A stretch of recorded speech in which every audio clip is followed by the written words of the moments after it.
Inilah sosok Dr. Sugih Wibowo, dokter penuh dedikasi yang sejak 25 Mei 2020 lalu telah merawat 190 pasien positif COVID-19 seorang diri di sebuah hotel di kota Makassar, Sulawesi Selatan. Dibantu 3 perawat, Dr. Sugih harus berjibaku selama 24 jam memantau pasien positif COVID-19. Dokter asal Kabupaten Maros ini pun ikhlas meninggalkan istri dan kedua anaknya demi tugas kemanusiaan. Namun dedikasinya tak berbuah manis. Sejak bertugas pada akhir Mei 2020, dokter muda ini tak juga menerima insentif. Uang insentif yang dijanjikan Rp200.000 per hari itu belum juga ia terima. Dr. Sugih Wibowo pun tak bisa menahan tangis saat ia merasa telah mengecewakan keluarga kecilnya, lantaran tak bisa membiayai istri dan kedua anaknya hingga terpaksa harus berhutang. Kini, Dr. Sugih pun berharap selain uang insentifnya cair, masa tugasnya menjaga dan merawat pasien COVID-19 di hotel tidak lagi diperpanjang Dinas Kesehatan setempat. Dari Makassar, Sulawesi Selatan, Wawan Setiawan, TV One mengabarkan. Langsung aja kita ajak pemirsa untuk berbincang langsung dengan Dr. Sugih Wibowo. Ini dokter dan juga sekaligus tenaga medis penanganan COVID-19 di Makassar. Assalamualaikum, selamat pagi dokter. Assalamualaikum, selamat pagi. Selamat pagi, waalaikumsalam warahmatullahi wabarakatuh. Sehat ya dok ya? Harus ya, sehat nih. Alhamdulillah, harus sehat.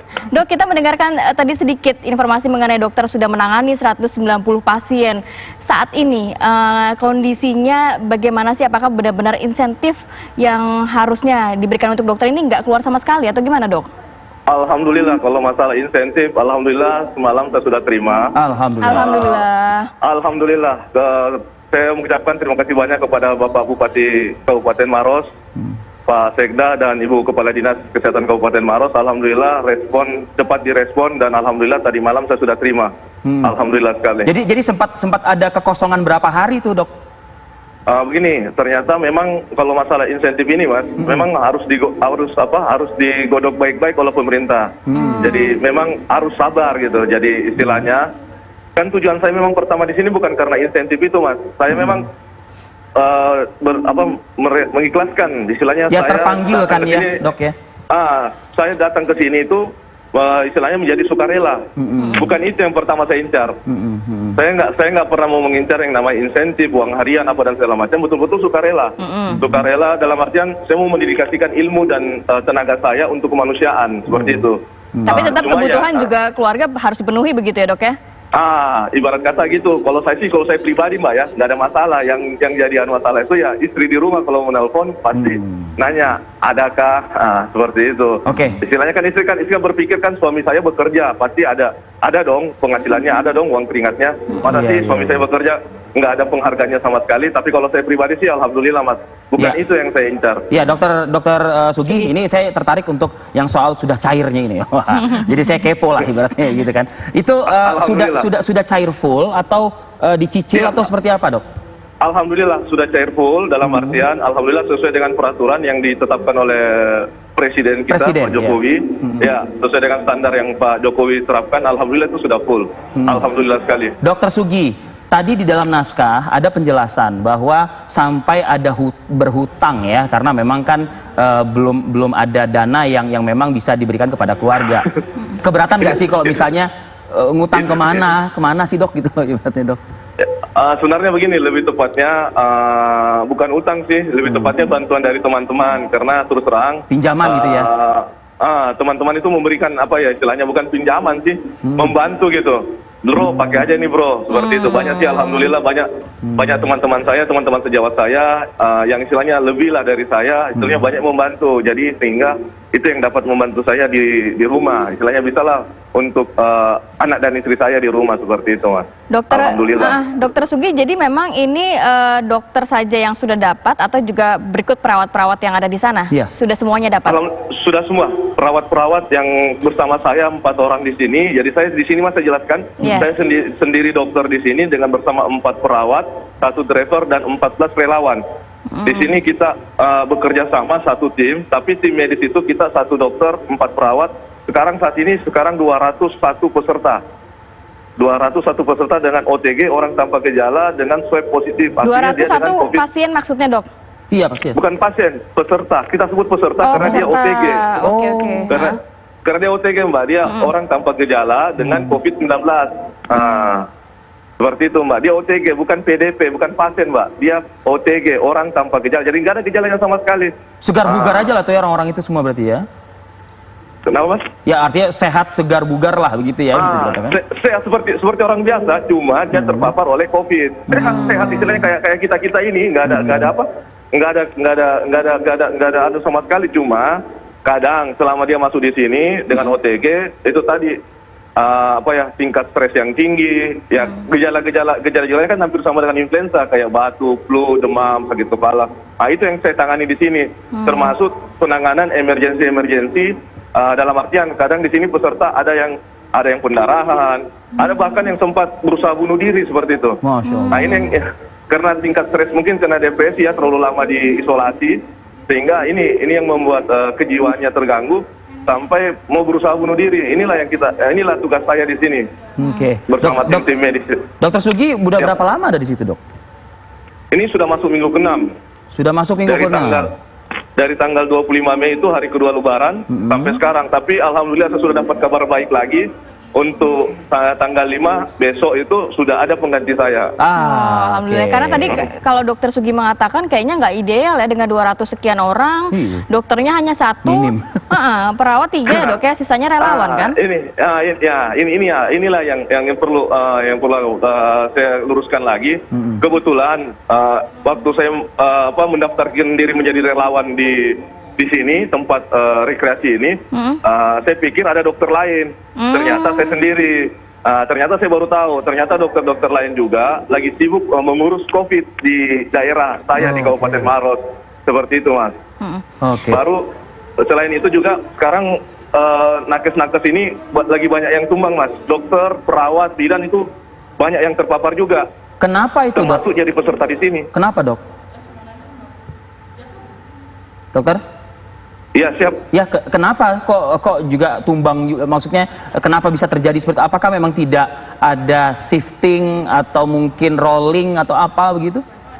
Bukan, nggak ada rolling, Mas. Jadi ceritanya begini, pada saat saya mendaftarkan diri sebelum tanggal 25 itu, sebelum saya ditugaskan pertama kali di sini, ternyata saya sendiri yang mendaftar, belum ada teman-teman sejawat lain yang mau mendaftar. Berjalan waktu, minggu kedua, 3, dan 4, masih belum ada yang mau mendaftar. Akhirnya saya cari tahu kenapa sih nggak ada yang mau mendaftar. Ternyata itu tadi mereka juga pada sibuk ngurus pasien COVID di puskesmas masing-masing, Mas. Sehingga itu terbelah lah ya tugas mereka begitu ya, bisa dibilang. Iya, istilahnya kita bagi tugas lah, katanya bagi tugas lah, bro. Kau di sana, saya di sini, seperti itu, Mas. Oke, baik. Ini bersama Anda juga sudah ada Deputi 2 Kantor Staf Kepresidenan ya, ada Bang Abednego Tarigan. Saya ingin menyapa dulu Bang Abednego. Selamat pagi, Bang. Pagi. Bang, alhamdulillah Bang ya, tadi Dokter Sugi sudah menyampaikan kabar gembira, Bang. Apa mungkin yang ingin Abang sampaikan kepada Dokter Sugi dan para tim yang berjibaku di garda terdepan medis, Bang, penanganan COVID-19 ini, Bang? Baik, terima kasih. Selamat pagi, Pak Dokter. Bapak dokter dan tenaga kesehatan yang ada di, tentu kita harus mengapresiasi ya atas kerja keras yang dilakukan di dalam penanganan COVID ini. Memang kalau kita lihat situasinya kan belum membaik, tapi secara umum kita bisa mengatakan manageable lah ya. Ya, artinya dulu yang kita prediksi bahwa fasilitas kesehatan kita itu akan istilahnya itu kolaps karena situasi yang nggak terkendali, tapi kita harus bersyukur dengan segala keterbatasan yang kita punya, tenaga-tenaga kesehatan dan dokter kita mampu mengelola, dan kemudian masyarakat juga lebih bisa mengendalikan atau mengelola. Kalau misalnya, kalau dulu kan sedikit-sedikit batuk dikit dia udah pikir COVID gitu ya. Kalau sekarang masyarakat udah lebih bisa memahami, melakukan observasi dan lain sebagainya, sehingga fasilitas kesehatan kita itu nggak seperti yang kita bayangkan.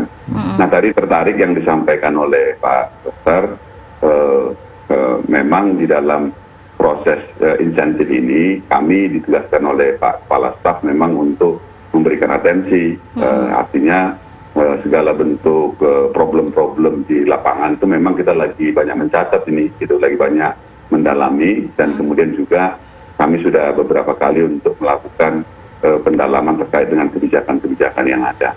Kami juga 2 hari yang lalu juga sudah diskusi dengan Persatuan Perawat begitu ya. Memang ada beberapa catatan yang kami temukan karena memang insentif ini modelnya diajukan.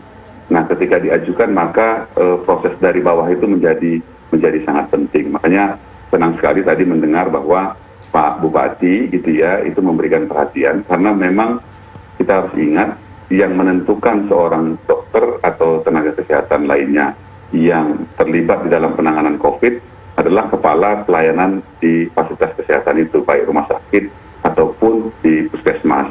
Kan tidak mungkin dari pusat tahu siapa yang dokter atau tenaga kesehatan yang menangani. Nah, oleh sebab itu proses-proses pengajuan ini memang sangat-sangat diharapkan peran aktif dari kepala dari pimpinan dari masing-masing fasilitas kesehatan. Gitu. Tapi misalnya beberapa waktu yang lalu itu misalnya mendapatkan data bahwa ini data kami kumpul ya dari berbagai sumber, itu baru sekitar 44 sampai 50% di rumah sakit yang ke Kemenkes gitu. Jadi masih banyak juga yang belum mengusulkan. Mungkin ini juga karena ada faktor-faktor di rumah sakit ataupun di layanan kesehatan tadi seperti disampaikan oleh dokter, ada banyak pasien yang harus ditangani, kemudian juga atau pelayanan-pelayanan lain.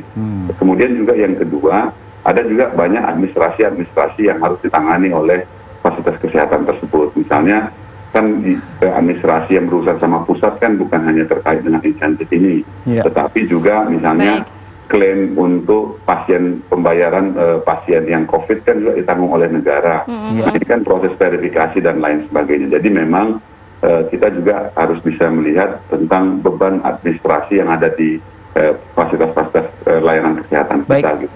Baik, Bang Hafid Niko, kita jeda dulu sejenak. Nanti kita akan coba tanyakan lagi sebetulnya untuk jumlah atau kuantitas begitu ya, nominal ya, masih cukup ideal nggak nih, khususnya mungkin potretnya bisa kita lihat nanti di Makassar, Sulawesi Selatan, di tempat di mana Dr. Sugini bertugas. Saat lagi pemirsa.